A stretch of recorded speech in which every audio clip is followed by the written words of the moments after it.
द्वितीय ओडिशा आए मोहन बाजी आटे टाइट हुआ टे टाण हुआ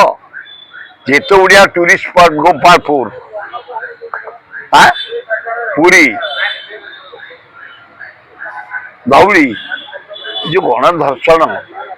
ये नारी निर्यातना कौन ये माने टूरिस्ट स्पॉट गुड़ा सब लोप पाई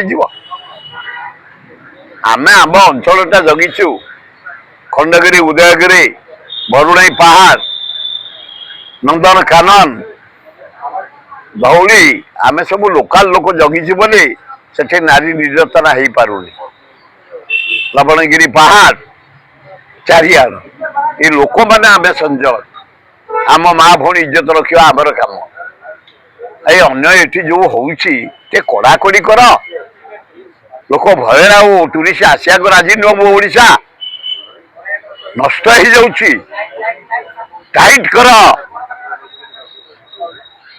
लोक मैंने आकृष्ट ही आसबे ओडिशा अपूर्व ओडिशा भुवनेश्वर धन्य हरे कृष्ण महताब केड़े सुंदर राजधानी कर 100 किलोमीटर भितर विराट मेरीन ड्राइव गोपालपुर बालेश्वर विराट चिलिका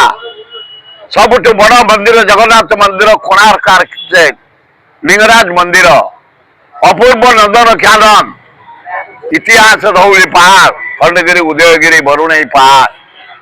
अपूर्व भुवनेश्वर सहर गछ भरा शिव पार्वती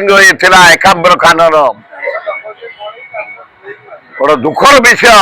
ये आईन की कड़ाकड़ी कर पुलिस कड़ाकड़ी कर लोक आसतु राज्यर विकास भल हम।